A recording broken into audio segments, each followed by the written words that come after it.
But yeah, I wanted to. I wanted to shut the fuck up and let me speak. I'm sorry.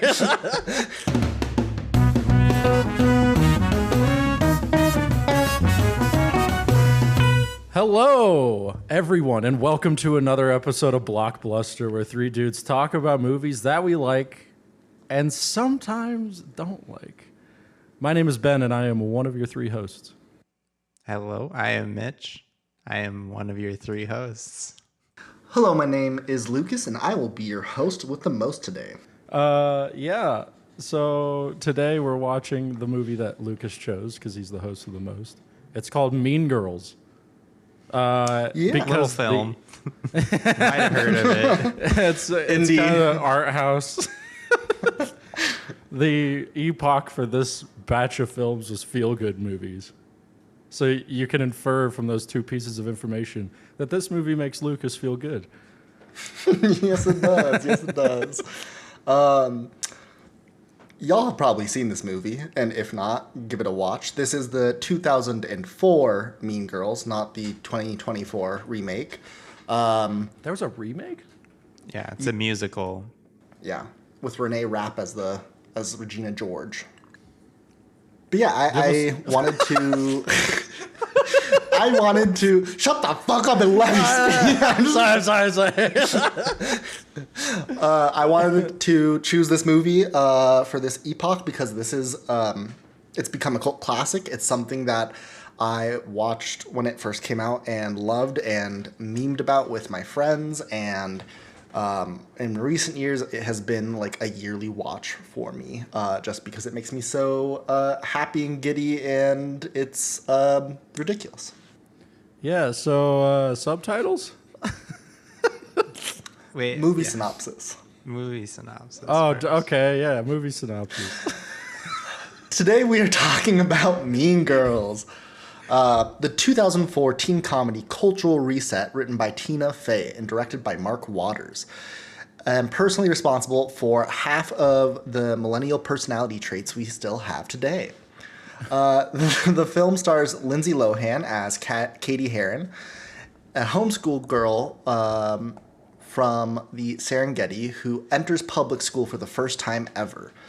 There she meets Janice Ian and Damien, the apex predators of North Shore High, the Plastics, ruled by Queen Bee Regina George. It is a story about adolescence, social ecosystems, hierarchy, revenge, math, and the fact that girl-on-girl violence is both emotionally devastating and hilarious. Just some inspo for this. Mean Girls is loosely inspired by the nonfiction book Queen Bees and Wannabes by Rosalind Wiseman. It is a guide for parents about girl group dynamics, conflict, power plays, and the subtle art of psychological warfare in middle and high school. I love how she took something so serious about adolescent dynamics and then turned it into a hilarious cult classic. And just to clarify, you said, because the grammar of your sentence was a little messy, the apex predators of the high school are the Plastics, correct? Correct, yeah. Okay. I'm sorry, guys. I wrote this script. I wrote this script a week ago. It's okay. You're not getting a grade. All right. Now it's time for subtitles, correct? Yeah. correct. Yeah. All right. Who wants to go first? I'll go. Mean Girls. Comedy so in your face, it'll hit you like a bus.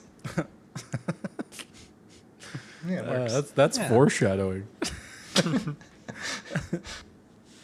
Mean Girls. Underdeveloped prefrontal cortex, the movie. Yep. Mine is Mean Girls. What if Julius Caesar was fabulous?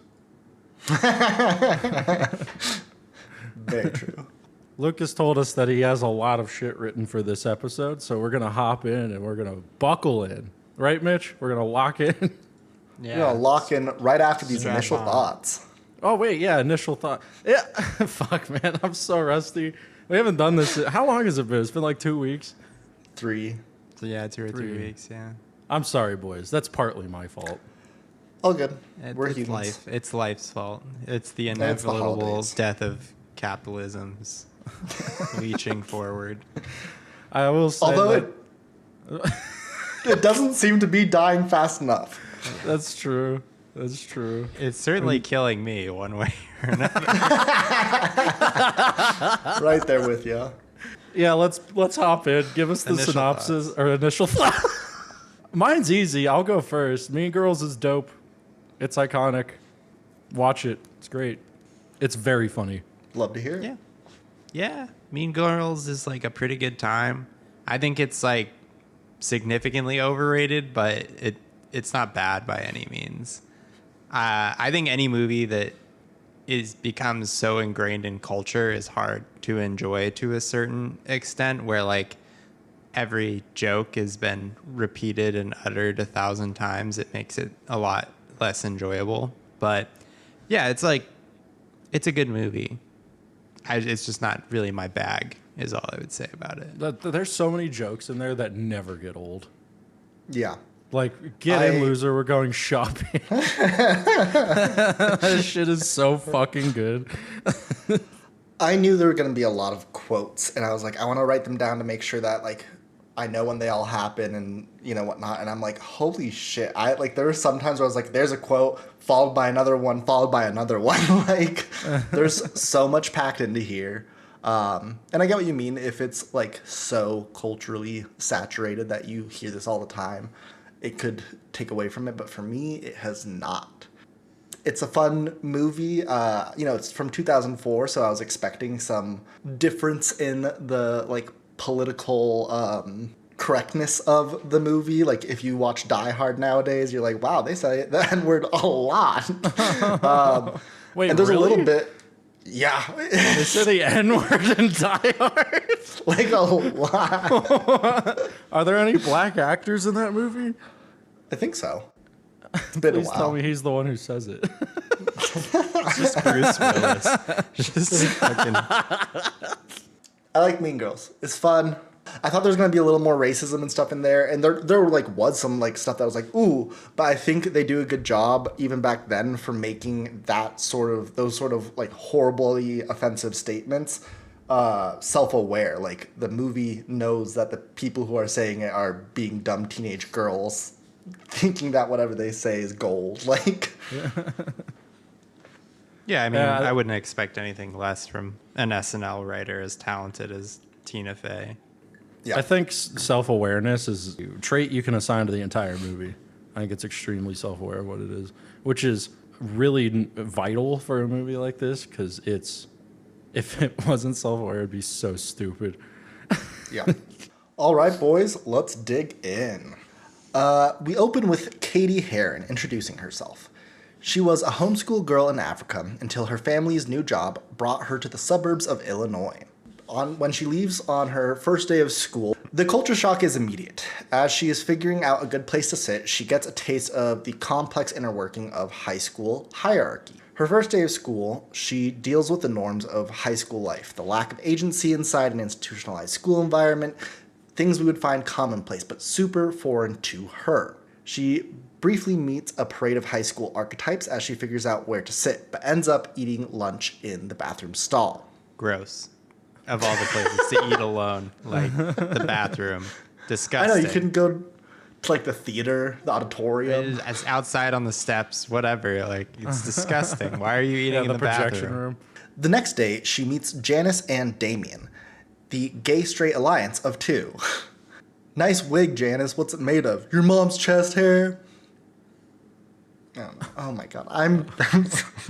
Oh man, are we just gonna read quotes from the movie? Is that what our podcast has devolved to? Wait, I think it's important to describe Janice, because her visual appearance, her character design is important to who she is as a person. She's played by Lizzie Kaplan, and she dresses like a... Goth lesbian. Yeah, exactly. Yeah. Yeah, she's got black hair, cons, fucking flannel dress, that kind of shit. And she's friends with Damien, who is, as described by the movie, too gay for his... How do they say? Too gay to function. Right. He's almost too gay to function, yeah.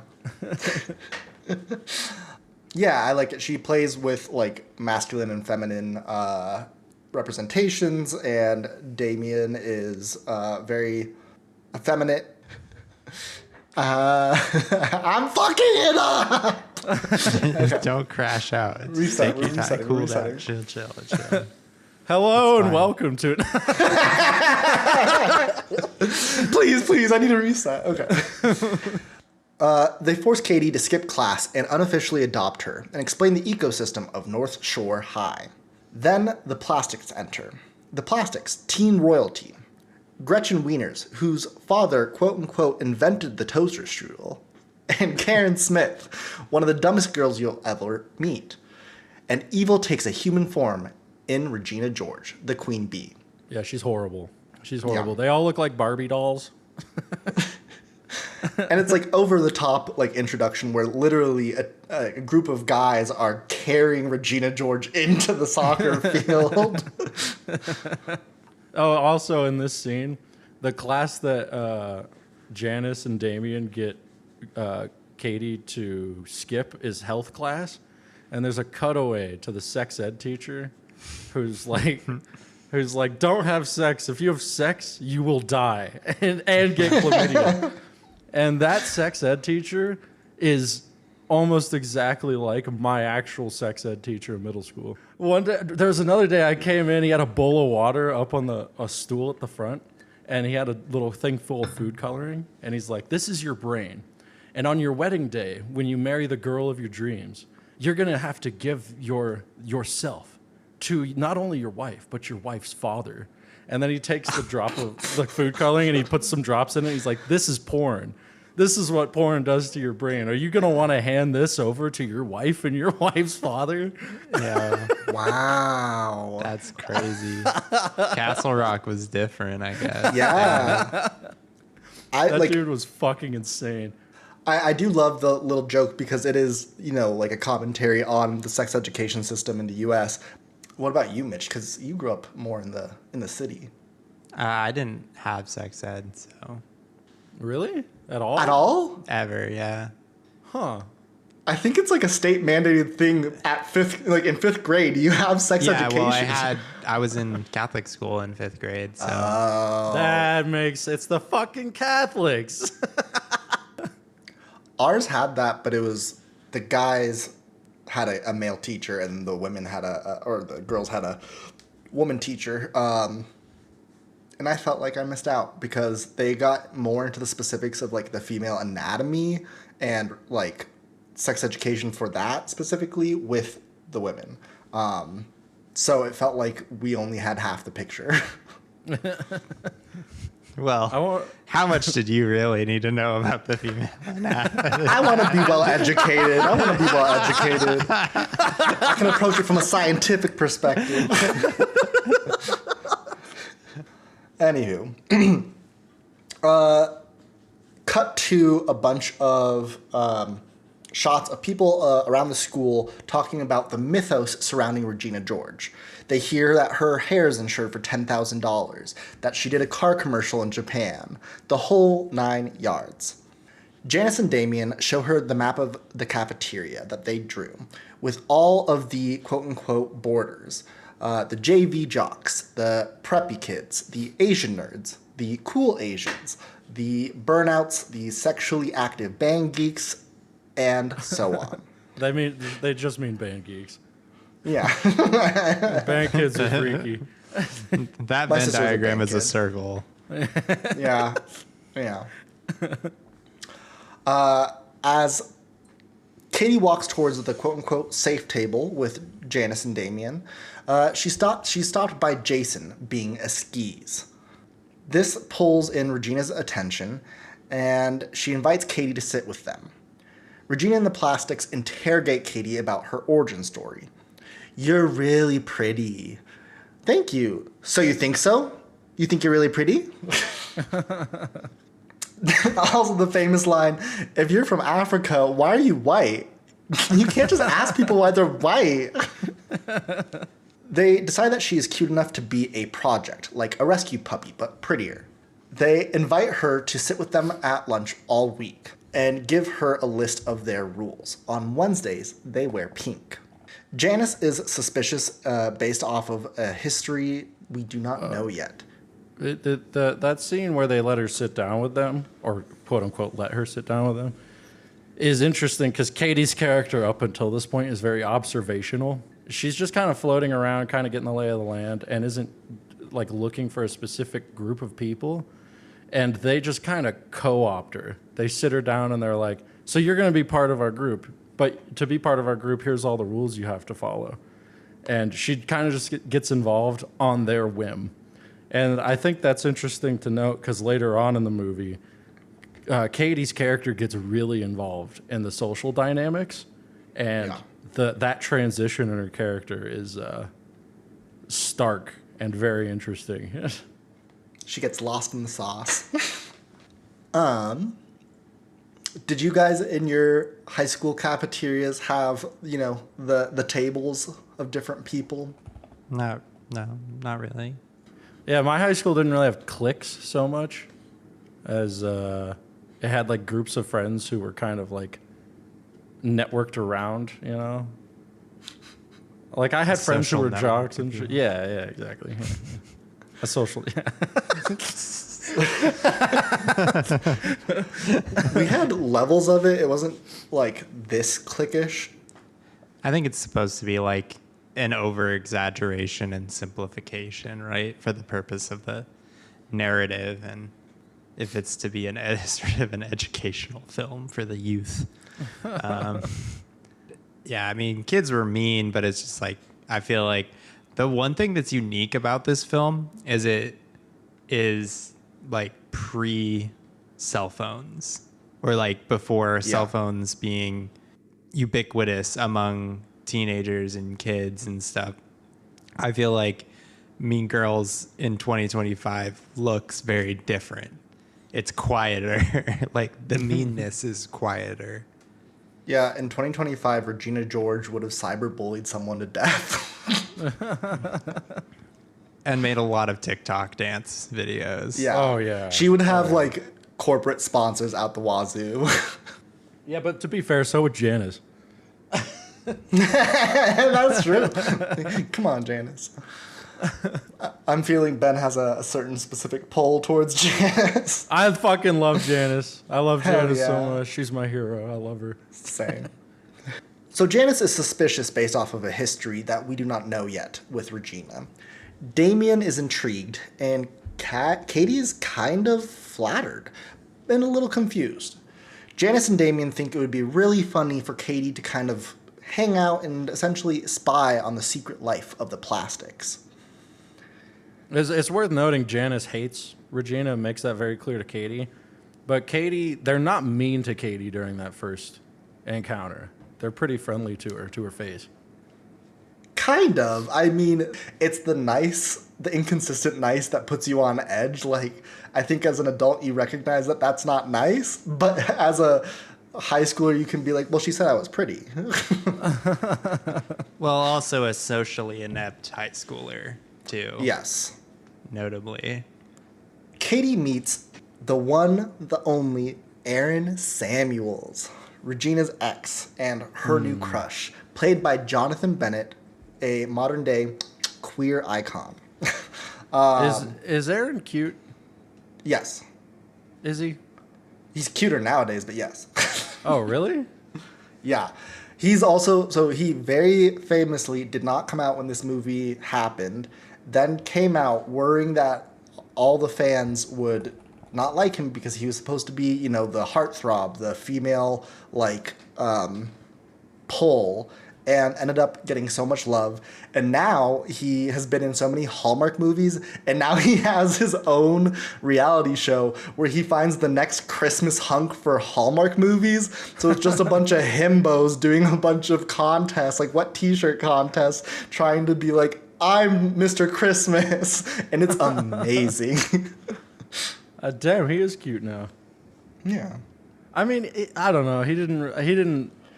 I'm not gay, but he didn't flip any switches for me in the movie. I think though in that time the quote unquote hot guy had that like Bieber haircut that nowadays is like okay, and he's also trying to look like a teenager in that movie, so maybe that also doesn't make him out to an adult, hopefully. As Katie sits in her oversized pink polo that Damien gave her, the plastics explain their rules. On Wednesday, they wear pink. You can only wear jeans / sweatpants on Friday. You cannot wear tank tops 2 days in a row. It's bureaucracy, but sparkly. A perfect example of this is you wouldn't buy a skirt without asking your friends first, right? Which is fucking crazy.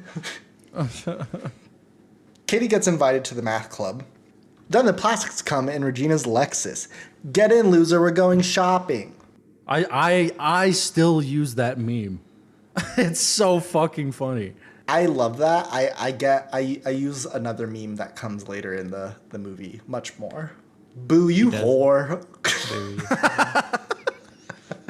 Or my boyfriend and I will always send that to each other when it's like, ooh, do you want to order like some chilies or something? And it's like, no, we need to be good and be healthy. Boo, you whore. They go to the watering hole of the mall, and we get to see Regina's vindictive side. She calls the mom of Jason's new girl, telling them that Planned Parenthood is wanting to leave a message. Devious. And the first sign that Regina George is actually an asshole. A horrible person, yeah. I mean, like, She you is get the worst. kind of some cues, but that's like the first, like, cruel thing, like, versus catty or, you know, perhaps a little backhanded or whatever. It's like, no, she just, like, tried to ruin this girl's day and probably got her grounded. Yeah. And I have to say, at this point, we see the social dynamics through Katie's eyes. So because she is used to the natural ecosystem dynamics of the Serengeti, she sees the mall as a legitimate watering hole. And we get these scenes of high school teenagers acting like animals in their natural habitat, which is hilarious and a really good metaphor to the hierarchy and the social dynamics of it all. Well, and that teenagers are just basically animals. Yeah. And that's they established this as Katie's character being very observational. Like, this is a completely different culture for her. So she's watching this from afar, likening it to things that she's seen before. And one of those things that she sees is Regina being a terrible human being. And you wonder to yourself, as an audience member, why anyone would like Regina, why they would want to be around her or spend any time with her. And throughout the movie, you get the answer to that question as Katie turns to the dark side. I don't like sand. It's cool. They go back to Regina's mansion, where the official cool mom, played by Amy Poehler, greets them. Oh my God, Amy Poehler's a fucking legend. I will say part of my deep love for this movie is because I have a true deep love with Tina Fey and Amy Poehler. Their friendship, their work speaks for itself. I'm in love with Parks and Rec. I actually listen to Amy Poehler's podcast a lot. Just the sort of like level of expertise that these women have in comedy and improv is amazing. And this role for Amy is hilarious. So she brings them what looks like martinis, to which Katie asks, is there alcohol in this? And Amy Poehler's character says, what kind of a mother do you think I am? Do you want some? Because I'd really rather you drink in the house. I'm not a normal mom. I'm a cool mom. Yeah. They introduce Katie to the Burn Book, a collective diary where they have bullied everyone else in school. Katie's trying to fit in, and when they talk about Janice and Damien, she repeats what Janice said. He's almost too gay to function, which Regina states must go in the Burn Book. Katie reports back to Janice and Damien, who think they should release the high school Epstein files.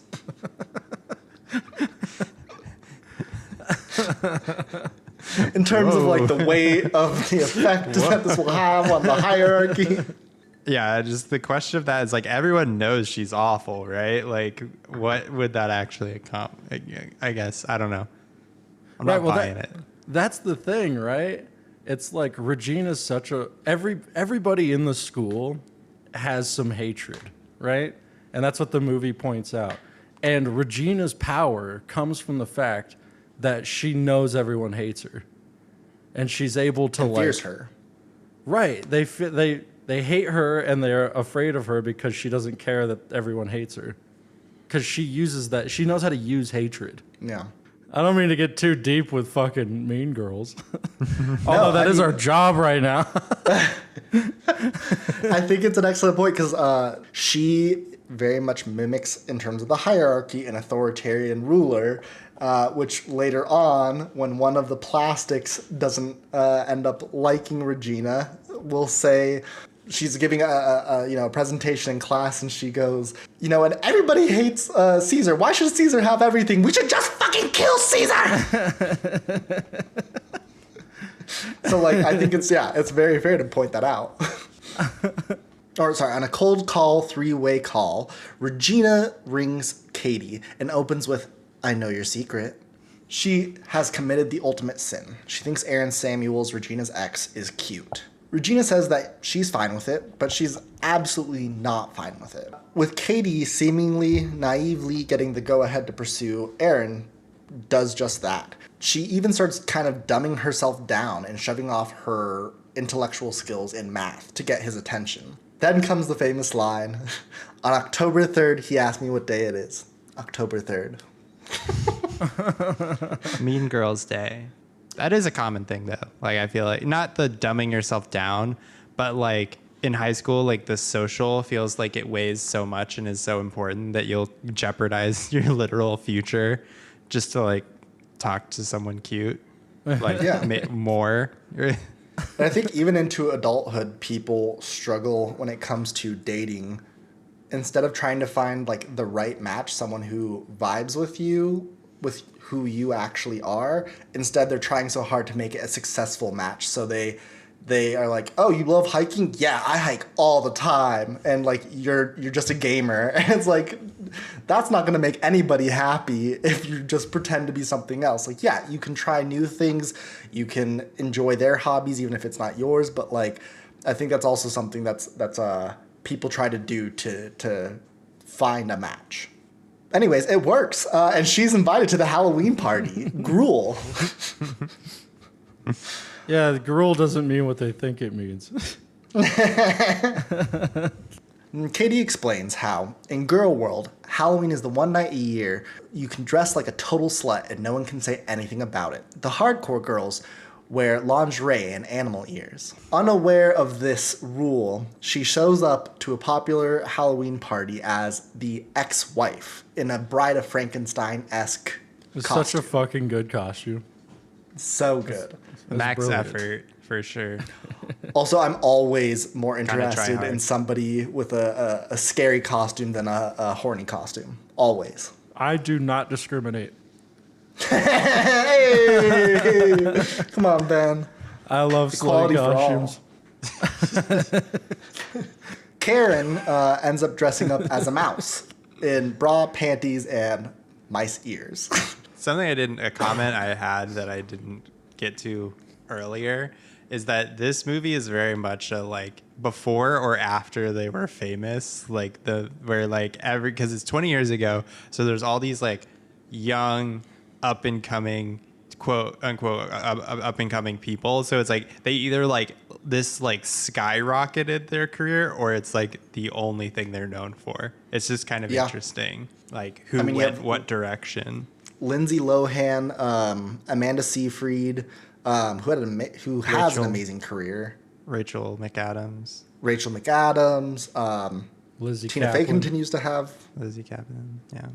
Who the fuck is Lizzie Kaplan? Have you ever seen Masters of Sex? Oh, okay, that picture did not do her justice. Yes, yeah. Yeah, honestly, Yes. when I watched this, I didn't even clock that it was Lizzie Kaplan until I saw the credits. As Karen tries to get down with her first cousin, Regina strikes. That I did laugh at. I was not that I didn't laugh at the other thing. I just kind of forgot. That was one of the bits I totally forgot. And that she's so dumb that she doesn't even care. Or no, she's like, no, he's my first cousin. Got me. Really good. There's your cousin, your first cousin, then your second cousin. And she's like, no, honey, no. That's not how it works. And she's like, okay, I don't care.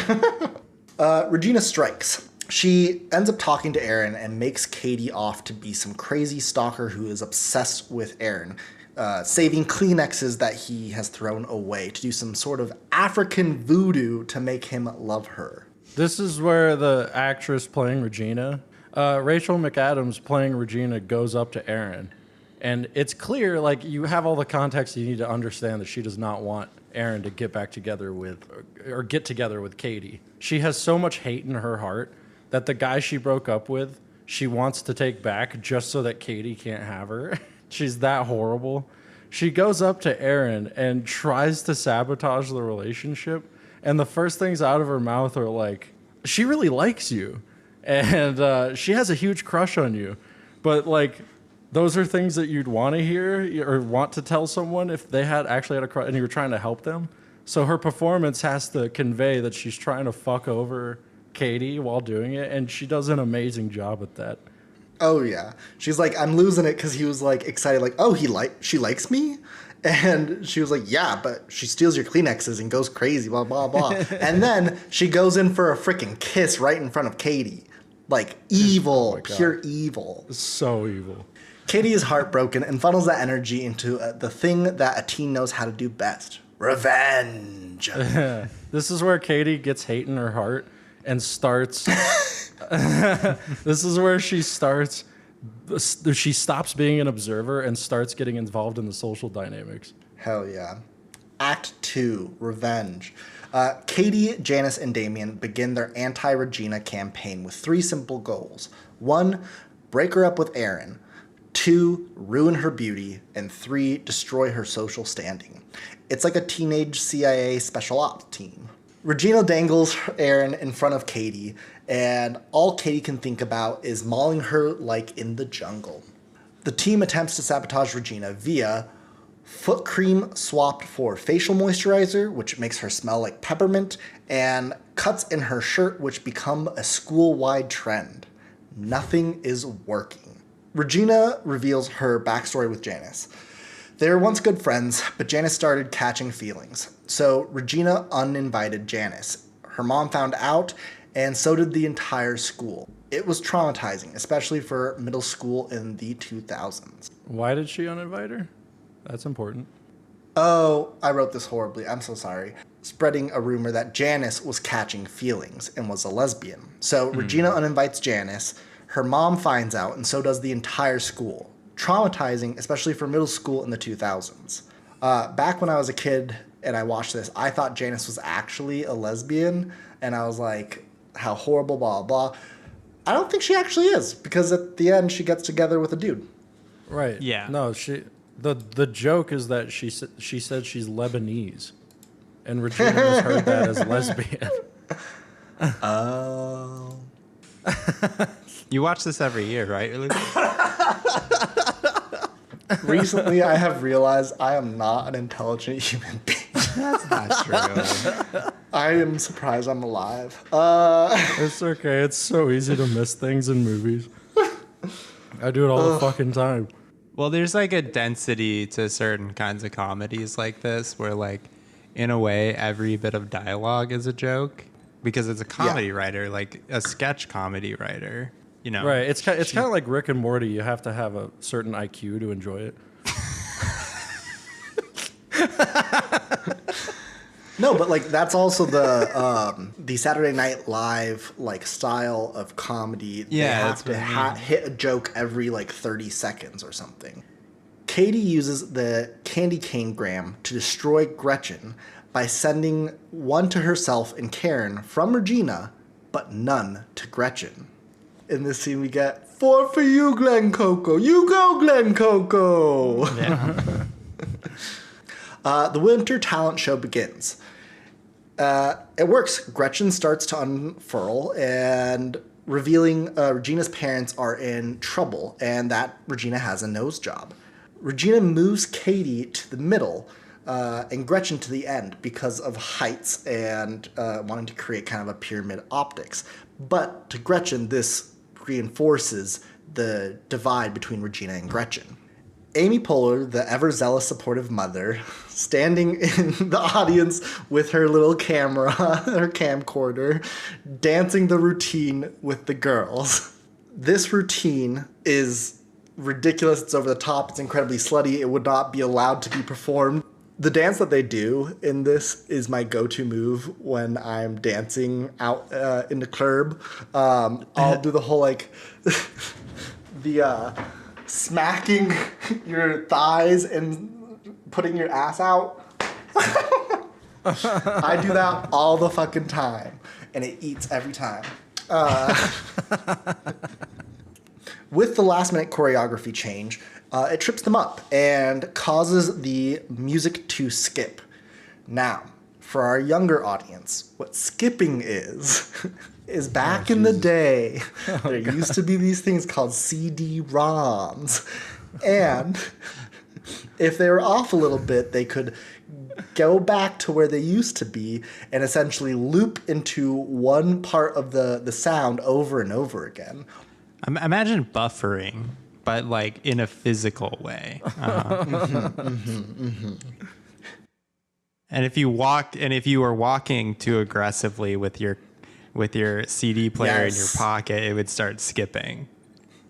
You might know it from record players since they have come back. Katie, the hero, starts to sing, and everyone starts to join along, saving the show. They continue the dance, finish it off, and it's amazing, making Gretchen even more pissed off. The last breaking point. Gretchen says fetch, and Regina George says, stop trying to make fetch happen. It's not going to happen. Which it kind of did happen. Is that where this comes from? Yeah, fetch. Well, I think it was a British slang thing. Oh, was it? Yeah. It's probably a short version of fetching, you know? Oh, she looks fetching. Say fetching. You look fetching, Regina. We cut to the scene that we talked about earlier where Gretchen has cracked. She is giving a presentation on Julius Caesar and talks about why should Caesar have all the nice things and everyone else gets fucked over. We should all just stab Caesar. Gretchen cracks and tells Katie how Regina is cheating on Aaron every Thursday in the projection room. Boom. They have an in. Phase 2. They try to have Aaron catch Regina George in the act. To no avail.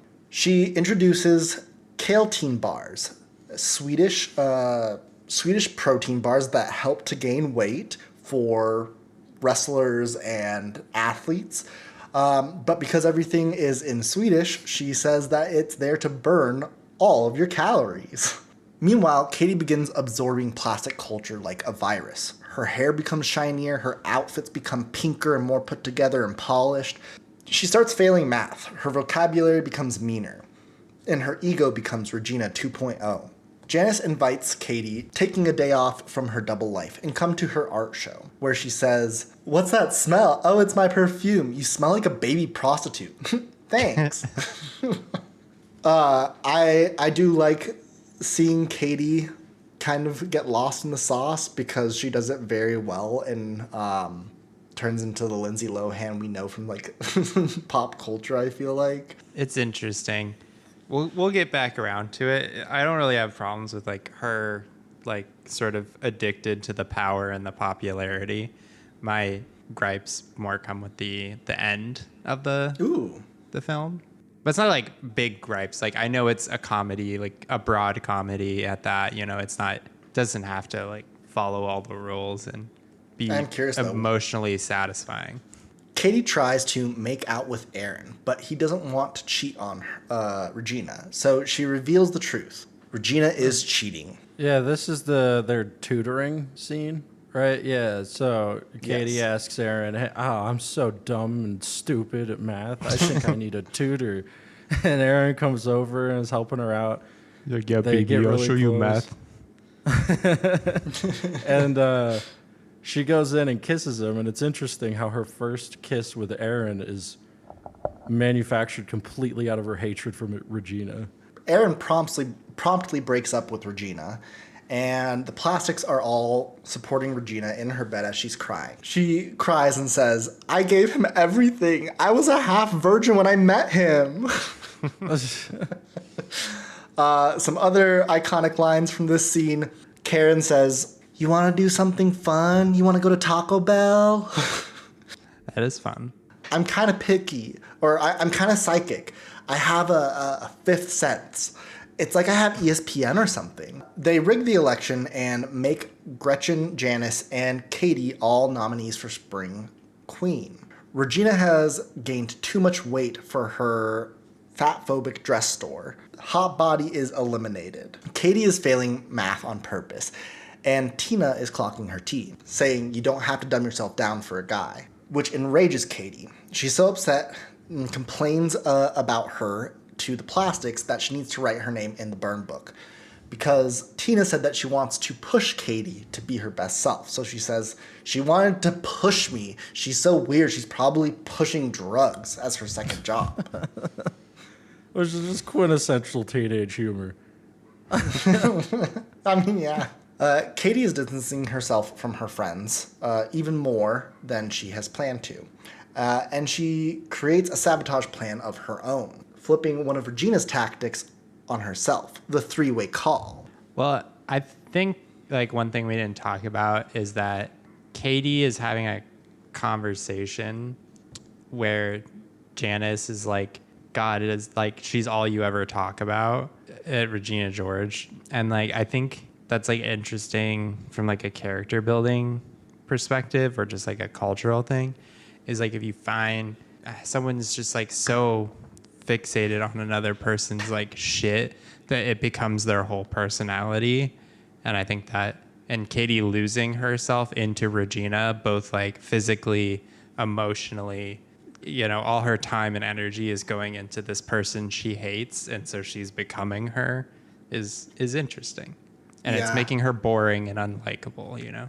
Like, even when Janice says that's all you talk about, Katie like immediately brings it back to Regina. It's like she's truly incapable of just being herself. Right, and Janice's character also hates Regina, but has like compartmentalized her hatred for her. Which is interesting because she resurfaced all this hatred when Katie showed back up, when she had a social opportunity to sabotage Regina again. In a way, this is all kind of Janice's plan. And, well, and she uses, like, Janice is using Katie as well.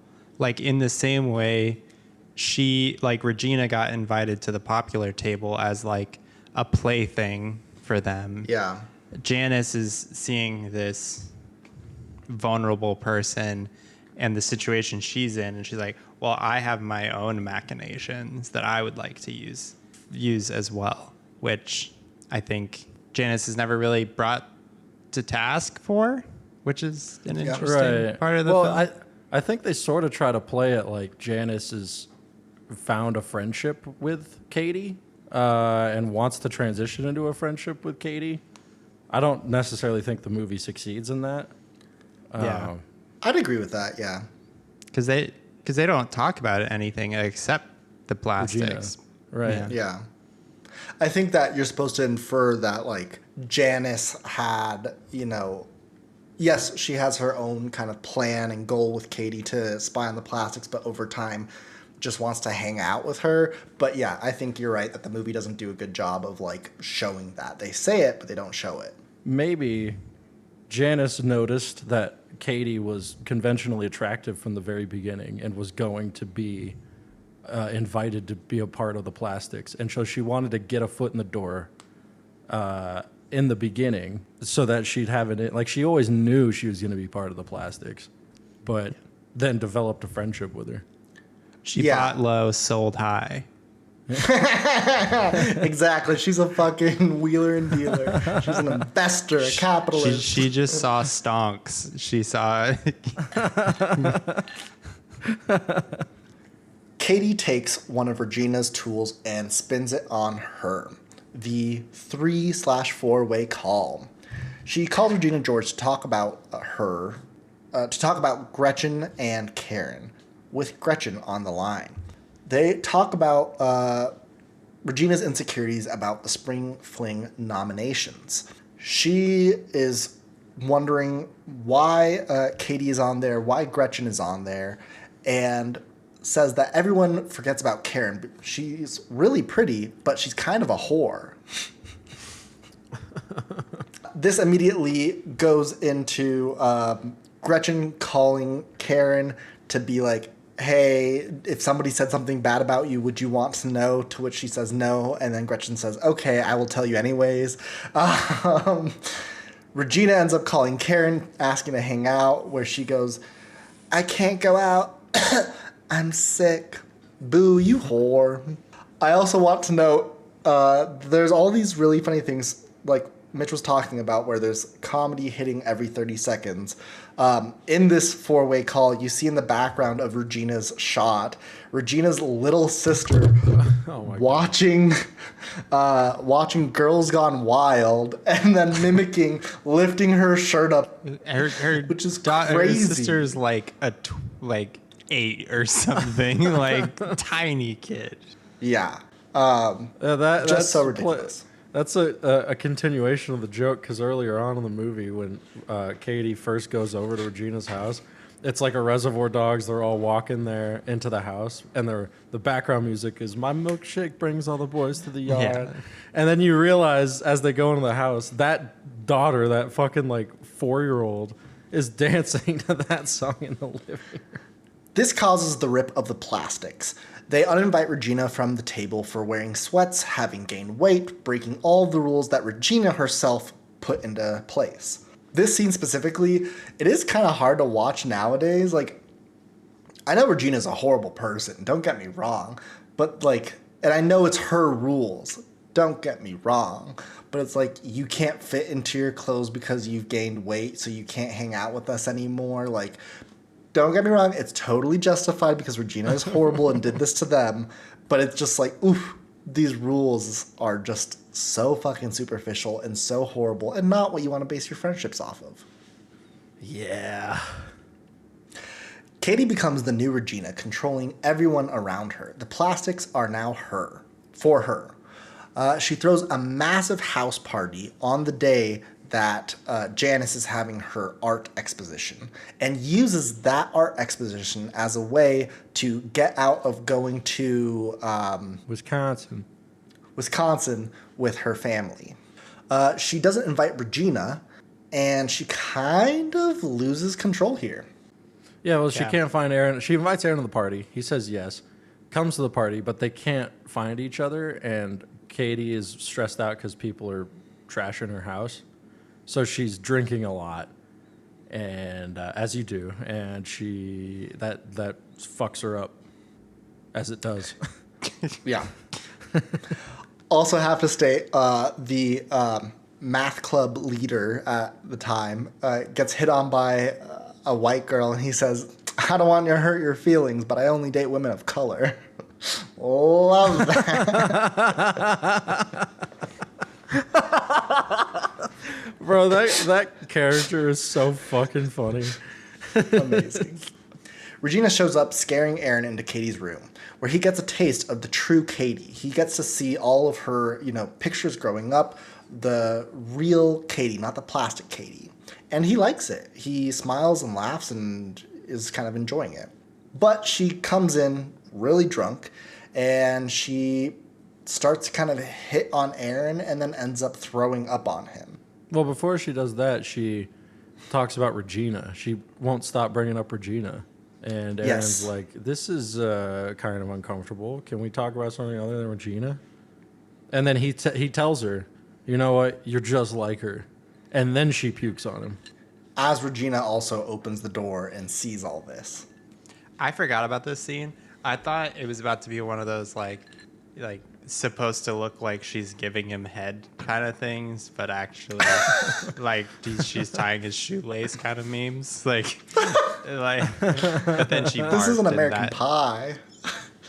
But it's like the two people, like the other person walks in and misconstrues what's happening. I thought it was gonna be like that, but I had totally forgotten that's part of the scene entirely. So Regina, in her sweats, with her little bit of weight gain, a little bit of pimples, and her new, not as popular boyfriend, pulls out another Keltine bar to eat her feelings. To which she... Wait, you missed my favorite scene in the whole movie. Please go. The best scene, my favorite scene in the movie, is after she pukes on Aaron. Aaron flees, Regina runs out, and Katie chases after him, tries to make amends. And when she goes out of the house, Janice and Damien roll up, and Janice is hanging out of the sunroof of her car, and she's like, "You liar! You said you were going to come to my art show, or couldn't come to my art show, and you're here throwing a party that you didn't invite me to." And they have this altercation. And the reason I love it so much is because Janice is her friend who, from the beginning, tried to warn her about Regina because she fell into the same trap that Katie did. She's the last piece of this disastrous night for Katie. And if you think about it, in the same way that Regina lost Aaron, her hot body, and her friends in that order, Katie loses those exact same things in that order on that night by blowing the whole thing with Aaron and then puking on him and then getting caught not inviting Janice to the party. She basically speed runs Regina's downfall. And at the same time, she says, here is an art piece from my show. It's a painting of all three of them. And it's really sweet and beautiful and heartbreaking. That's would have hit so much harder if they developed the friendship between Katie and Janice so much. But I still really like that scene. No, that's a great scene. I don't know why I don't have it on my script. Thank you for saying that, for real. Also, it's just so well blocked because Damien's driving the car and he won't stop it because he says he's got a curfew and he has to get home. And Janice is hanging out on the fucking roof just berating her. And what is it that Katie says that makes Damien slam the brakes? I can't remember, but it's really funny. Oh, she repeats back to Janice what Regina said to her. She says, "Ugh, you're so obsessed with me. It's like you're in love with me." Oh, yeah. And they're both like, "Excuse the fuck out of you?" So Regina ends up trying to stuff her feelings with eating a Keltine bar, and finds out from her wrestler boyfriend that their coach makes them eat those bars to gain weight before a fight or before a wrestling match. And Regina loses it. She screams all the way home and starts wrecking shit in her house and pulls out the burn book. We think that she's going to be writing something horrible about Katie, but we find out that she wrote something horrible and puts a picture of herself in the burn book. Ooh. Yeah, this whole entire... Most of Regina's power comes from the fear that Lucas was talking about before, the fear of mutually assured destruction. If you're going to come at Regina is the pettiest person on earth. If you come at Regina, she'll fuck with you even if you don't deserve it and did nothing to earn it. So, if you come for her, she's going to make it her mission to just ruin your life. And this is Regina finding out that Katie's ruined her life, so she just goes for the fucking nuclear option. She brings in the burn book, turns it in to Principal Duval, and says that she found it, that it's these horrible things. And Principal Duval is shocked. He says, "How can people write something like, I can't even say this, Tran Pack is, and Regina with her crocodile tears goes, fugly whore." Regina mentions that to Principal Duval that the only people that are not written in this book are the Plastics plus Katie. Thus, Principal Duval brings them into the office, confronting them, saying that they are going to be punished for doing such horrible bullying. While Regina spreads copies of the pages of this burn book throughout the entire school. The school erupts into chaos. Girls are fighting. There is woman-on-woman violence. A riot basically breaks out in the hallways. Principal Duval has to yell at Coach Carr, "Step away from the underage girls." Yeah, because he was banging the underage girls. Both the sisters. Both the Pack sisters. All the junior girls and Damien go into the gym for an impromptu assembly. Under threat of canceling Spring Fling, they need to do a reconciliation seminar. They talk about their girl-on-girl crime. They kind of confront each other to create resolutions. And Tina Fey is leading this. She tries to give Katie an out, saying, does anyone want to own up to anything they have said about somebody else that was hurtful or untrue? And Katie does not meet that moment. The girls end up doing a trust fall where they apologize for what they have done and fall into the crowd where the crowd will catch them. If your apology is sufficiently respected enough. Yes.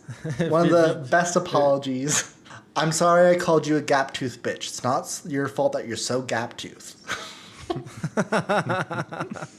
This is where Janice earns some popularity points, though. But yeah, Janice confesses to everything she did and basically confesses to everything that Katie did, saying how they all plotted against Regina, that they made her gain weight, broke her up with Aaron, broke her up with her friends, and the school kind of loves it.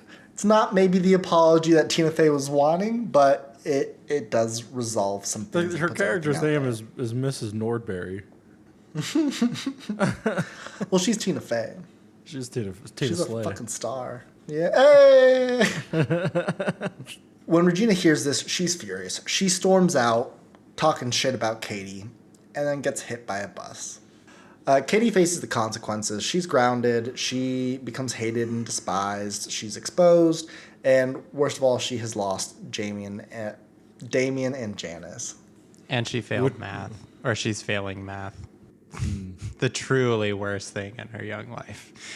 Not only that, but because of the truth behind Coach Carr's hooking up with underage women, Tina Fey's character, Mrs. Nordberry, has to have a true, honest investigation into whether or not she's actually dealing drugs, fucking up her life even more than it already has been. So here is one of my gripes, is that for Katie's growth, she doesn't really feel a lot of the consequences of her actions. Her arc is like nice, naive girl, transitions to mean girl, then back to nice girl, knowing where she's come from. But the consequences for her actions aren't, she never really feels much of them. Or at least we as the audience don't get to experience her feeling bad. We kind of get it. Yeah. But, her being grounded, it's all played off as a joke. Her dad doesn't even know what grounding actually involves. Yeah. Her friends, I guess, are mad at her for 2 scenes, but then she gives a nice little speech and it's all back. Everything's cool again. That's a gripe of mine. I mean, I think that's fair. I think it's you see that consequences are going to happen, and then it immediately cuts to 6 months later when things start to resolve. You don't get to see that gap where she is not being able to hang out with people, where she's feeling like a shitty person because she has to face what she's done. So I get that. I mean, there's that scene where she eats in the bathroom by herself again. She's a social outcast or whatever.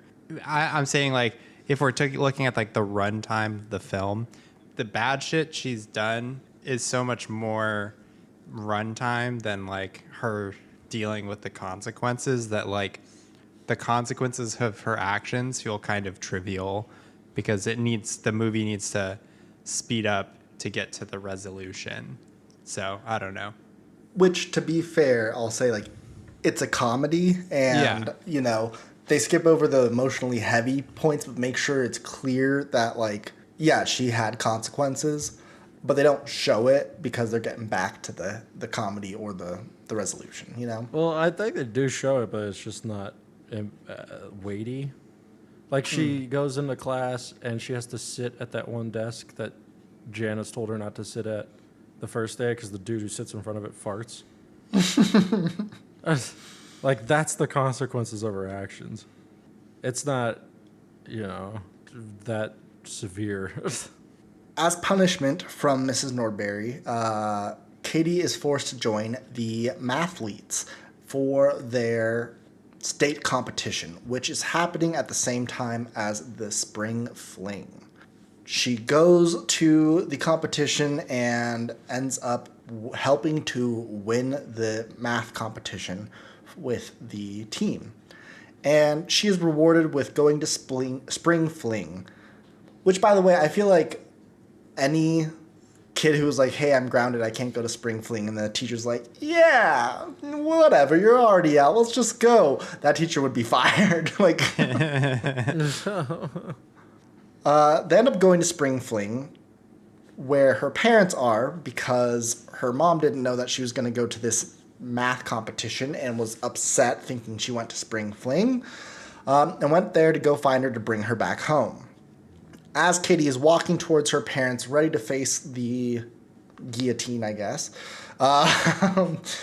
ends up winning Spring Fling Queen somehow. Yeah, I don't know how she won that. Yeah, because it wasn't like they stuffed the ballot, right? It was just like people voted her a Spring Fling Queen. I guess they were just like, that was some good entertainment. That was some good drama. Or like, good for you for taking down Regina George, maybe? I don't know. Yeah, that they do mention that. Like there's two dudes there at the beginning who are, I'm gonna vote for Regina because she got hit by a bus, and the other dude's like, I'm gonna vote for Katie because she pushed her in front of the bus. So I guess a bunch of people voted for her because she pushed Regina, or they think she pushed Regina in front of a bus. She ends up giving a speech about how we all are just trying to figure it out, that popularity is an illusion, and breaks the tiara, the plastic tiara that, high school people put on a pedestal on this very high thing, and breaks it, symbolizing that power can be shared. She gives a piece to a couple of different people, and everything is resolved. Tina and the principal hook up. Katie hooks up with Aaron Samuels. Damon and Janice try out a lavender marriage, but are like, nope, this isn't for me. And the mathlete guy goes towards Janice and says, what's your ethnicity? And she says, Lebanese. And he goes, I feel that.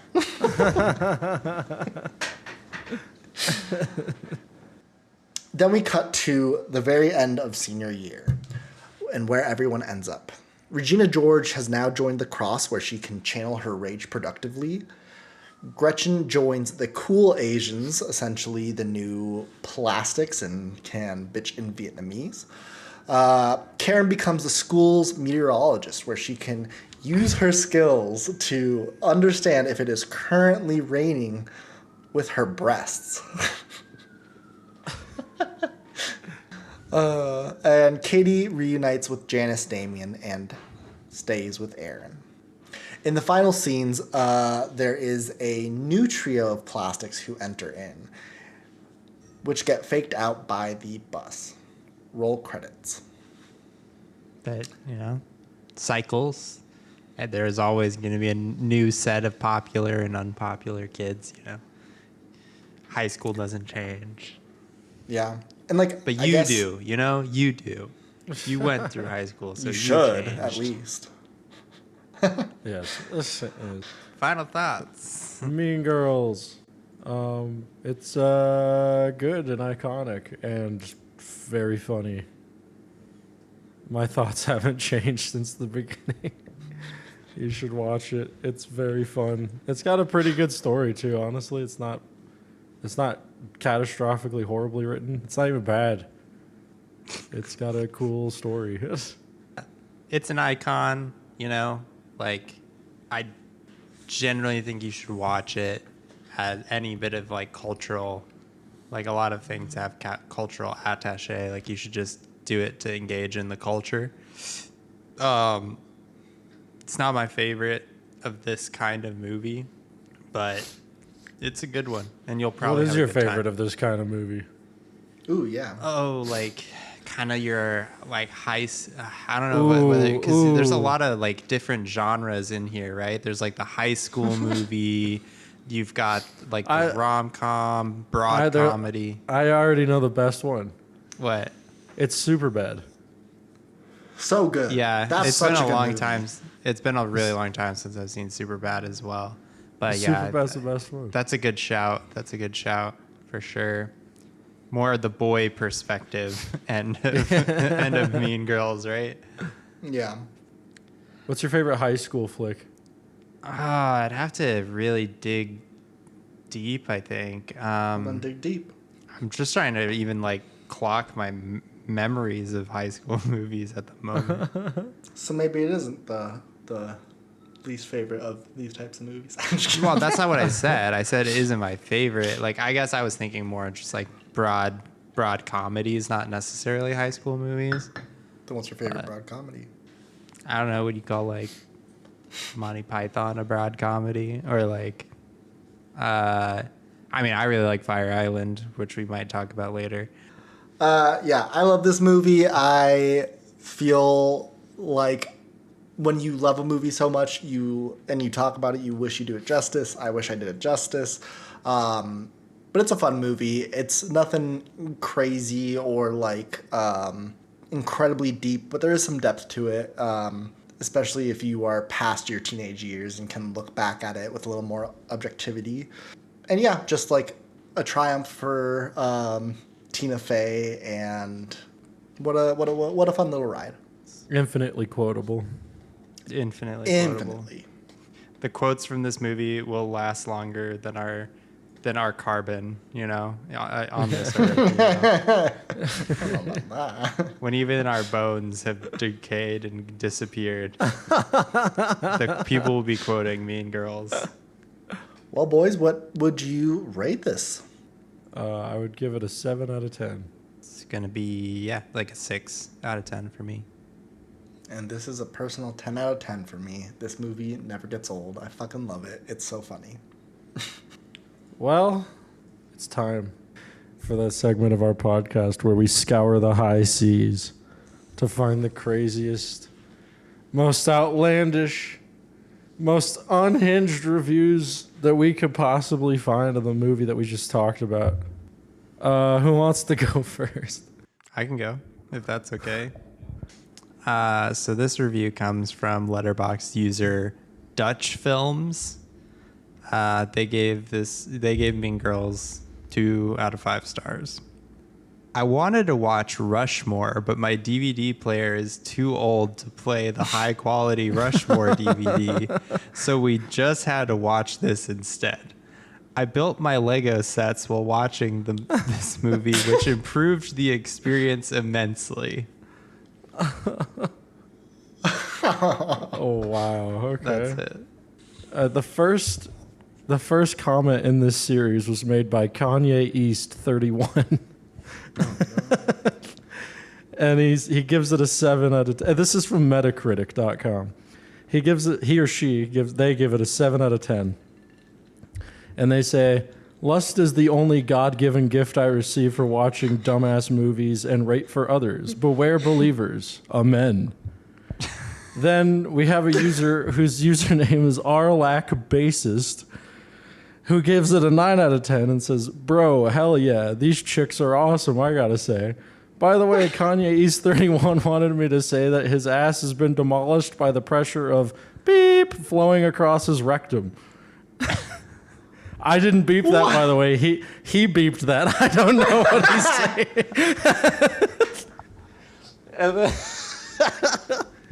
And then after that, we have user Fent Bob, as in fentanyl. Probably, I assume. gives it a 9 out of 10 and says, I am tired of being abused by my boss and even my colleagues. So do you want to reveal your real name, or am I going to have to? And then he puts the name of the person underneath him. Do you think getting away is as easy as hiding your real name and taking up a totally unrelated nickname? Justice shimmers as the sun arises. All the facts are going to be discovered. By the way, God. The film was above average, I have to say, and the cast is probably the prettiest of ones I've watched since I got into the agency. What? Okay, there is some sort of like Reddit am I the asshole about this. I need to know what, like, This is a coworker who clocked the other coworker's letterbox and was like, hiding behind the keyboard, I see. Ooh, that's juicy. I'm not gonna pretend like I even begin to understand any of that. Yeah. It is unhinged. It is. Right. My unhinged review is from Letterboxd. It is a 1-star review written by Oliver G08, maybe Oliver Goat. Go 8. Oliver G08. This film made me so angry. Why were they mean? They really didn't need to be so cruel. I was frankly shocked and horrified when I encountered the cruelty in this film. No trigger warnings? Nothing? What is wrong with cinema? If you're going to show your sick and twisted mind on the big screen, be prepared to show a trigger warning. Despicable film. Mean Girls? More like Bor Ragnarok. This is a bit, right? This has to be a bit. Bor Ragnarok is really good. It either is a bit, or it's like a young person who saw the like things that would be not politically correct in our time and was like, wow, cancel this movie. Why are they so mean? It's called Mean Girls. The whole point is that they're mean. Also, I don't know of a single movie that has a trigger warning in it. Even like 12 Years a Slave doesn't have a trigger warning. Like, right, like it has a rating. It has a Yeah. fucking Those are very unhinged reviews. That's probably our best cropping of actually legitimately unhinged reviews so far. hell yeah. Yeah. Well, that was Mean Girls. Join us next episode where our host with the most is going to be Mitch. Are you Yes. decided on what we're going to watch? Drum roll, please. Next week, we will be watching 2005's Pride and Prejudice. Okay. Okay, yeah. I've never seen that, and I'm excited to see that. Same here. Alrighty. Well, it was fun talking with y'all. Thanks for listening, I guess. I'm so sorry. I'm so sorry. Bye. Forgive me, Tina.